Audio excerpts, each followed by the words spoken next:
അനുദിന വിശുദ്ധർ മെയ് 31 മറിയത്തിൻ്റെ സന്ദർശന തിരുനാൾ. പരിശുദ്ധ കന്യകാമറിയം എലിസബത്തിനെ സന്ദർശിക്കുന്നു.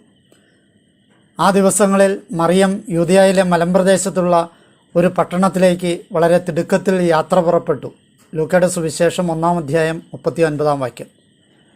ഇന്നത്തെ വിശുദ്ധ കുർബാനയിൽ അനശ്വരനായ പിതാവിൻ്റെ മകനും ലോകത്തിൻ്റെ സൃഷ്ടാവും സ്വർഗത്തിൻ്റെയും ഭൂമിയുടെയും രാജാവുമായവനെ ഉദരത്തിൽ ഗർഭം ധരിച്ച പരിശുദ്ധ കന്യകയെ പ്രത്യേകം വണങ്ങുന്നു. പരിശുദ്ധ മാതാവിൻ്റെ സന്ദർശന തിരുനാൾ താഴെ പറയുന്ന ചില മഹാസത്യങ്ങളെയും സംഭവങ്ങളുടെയും നമ്മുടെ ഓർമ്മയിൽ കൊണ്ടുവരുന്നതാണ്. മംഗളവാർത്തയ്ക്ക് ശേഷം ഉടനെ തന്നെയാണ് പരിശുദ്ധ മാതാവ് തൻ്റെ ബന്ധുവായ എലിസബത്തിനെ സന്ദർശിക്കുന്നത്. മറിയത്തിൻ്റെ വന്ദനം കേട്ടപ്പോൾ എലിസബത്തിൻ്റെ ഉദരത്തിൽ കിടന്ന സ്നാപയോഹന്നാൻ തൻ്റെ മൂലപാപങ്ങളിൽ നിന്നും ശുദ്ധീകരിക്കപ്പെട്ടു.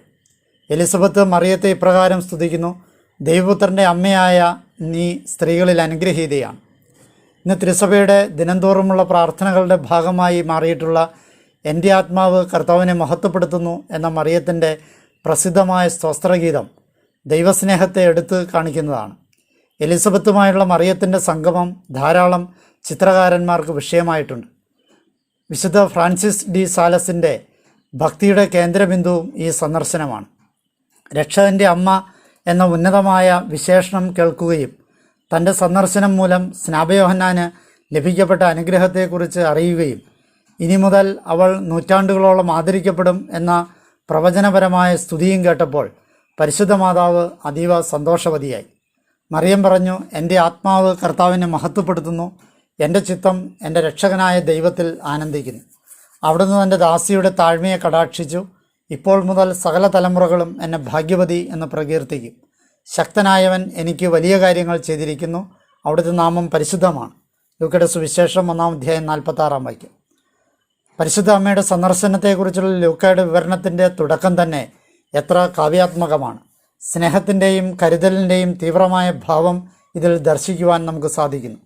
പരിശുദ്ധ അമ്മയുടെ ഉദരത്തിൽ യേശു രൂപം ധരിച്ചതു മുതൽ ദൈവീകമായ ഉൾപ്രേരണയാലാണ് അവൾ കഴിഞ്ഞിരുന്നത്.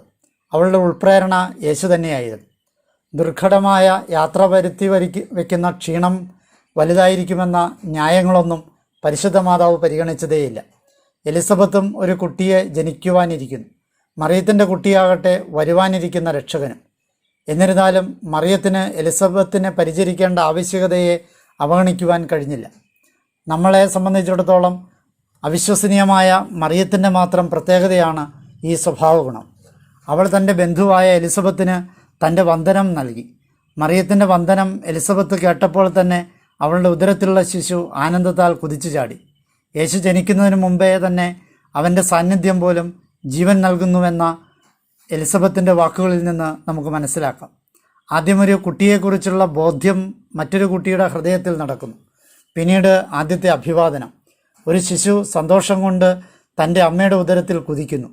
കാണുവാൻ പാടില്ലാത്ത യേശുവിനെ അറിഞ്ഞുകൊണ്ട് ജീവനിലേക്ക് കുതിച്ചു ചാടുന്നു. എപ്രകാരമാണ് എലിസബത്ത് നമ്മുടെ പരിശുദ്ധ കന്യകയ്ക്ക് സംഭവിച്ച കാര്യങ്ങളെക്കുറിച്ച് അറിഞ്ഞത്?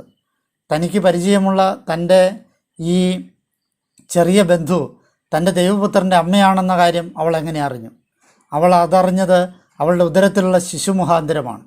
ജീവനിലേക്കുള്ള പെട്ടെന്നുള്ള പ്രവേശനം സന്തോഷത്തിൻ്റെ ഒരു കുതിച്ചുചാട്ടമായിരുന്നു. പരിശുദ്ധ അമ്മ നമുക്ക് കാണിച്ചു തരികയും പഠിപ്പിക്കുകയും ചെയ്തിട്ടുള്ള കാര്യങ്ങൾ നാം പ്രാവർത്തികമാക്കുകയാണെങ്കിൽ നമ്മുടെ അനുഭവവും അവളുടേതിന് തുല്യമായിരിക്കുമെന്ന് നമുക്ക് ഉറപ്പിച്ച് വിശ്വസിക്കാം.